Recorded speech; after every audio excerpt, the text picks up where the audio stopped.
The Dolphins' offense has struggled this year. They are currently 30th in three and outs. They are 29th in points in the red zone and 26th in touchdowns in the red zone. But teams have tried to make them work and drive the whole field. The Bengals gave them a really tough time. They played a lot of cover two looks, and it honestly confused Tannehill.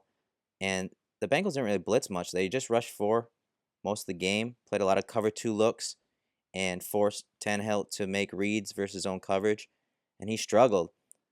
Pair that with how bad their offensive line was in that game, and you'll see several clips from this game just because their offensive line struggled. You'll see he just didn't get rid of the ball, and I mean, they were, there was a check down here he could have got it to, and I mean, he could have gotten rid of the ball. So cover two looks have definitely given him a tough time this year. Here's another too high safety look, and again he takes a sack.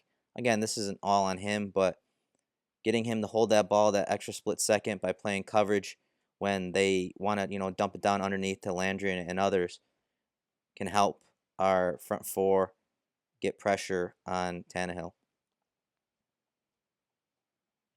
Again, here's another play, and the defense gets him to throw an interception.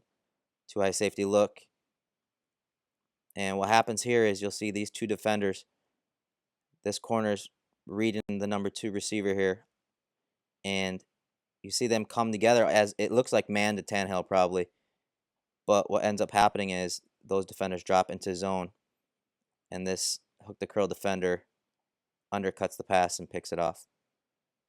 So playing coverage may be a good option this week. Of course, they'll mix it up, but I think last year we blitzed Tannehill a lot, but I think they'll mix it up a good amount this year. So their offensive line has struggled due to injuries, but uh, Juwan James, the right tackle, has struggled the most. He's given up 18 total pressures, 5 sacks, which is number one in the league, one QB hit, and 12 QB pressures.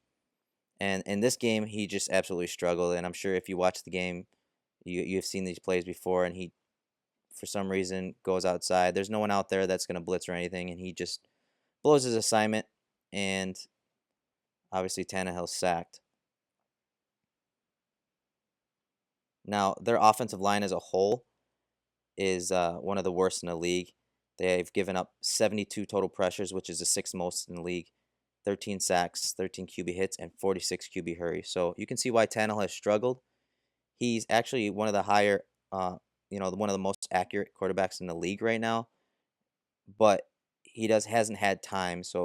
But last week I don't believe he was sacked at all versus Pittsburgh. But you'll see Juwan James here struggle again, and just let his man go. For some reason, he's out here thinking that he's gonna have to help or pick up that edge rusher, and just blows his assignment. So I expect the Bills to attack the right side of the Dolphins line this week, especially Juwan James on some blitzes. So put him in a bind on who he's going to pick up and attack him. Here's another one. This is versus, I believe, Derek Morgan.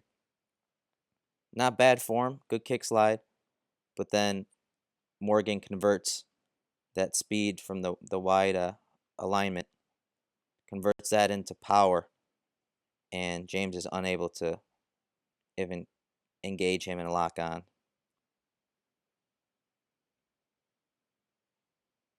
Here's another sack versus the Bengals. You'll see he's just his form and kick slide jumps out to meet the defender, not bad.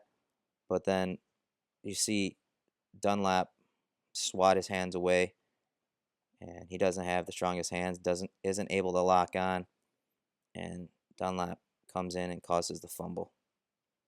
Really nice play by the defender there. But again, they left James out wide by himself, no help, and he struggled. But again, that right side has struggled. The right guard, Bushrod, has given up his fair share of pressures and sacks this year too. Steady veteran, but he has struggled. And you see, he pretty good job of passing off on this little game by the interior defensive lineman. But as that looping tackle comes over the top, and he's a good one. I believe that's Atkins. He overpowers Bushrod right into the face of Tannehill and ends up causing the sack. So you can see that the Bills defensive line and edge rushers, they're probably licking their chops this week because they know that the Miami offensive line has struggled. But I got to give it to them. They did really well last week versus the Steelers. So it should be a good matchup this week. I do still think the Bills have the upper hand.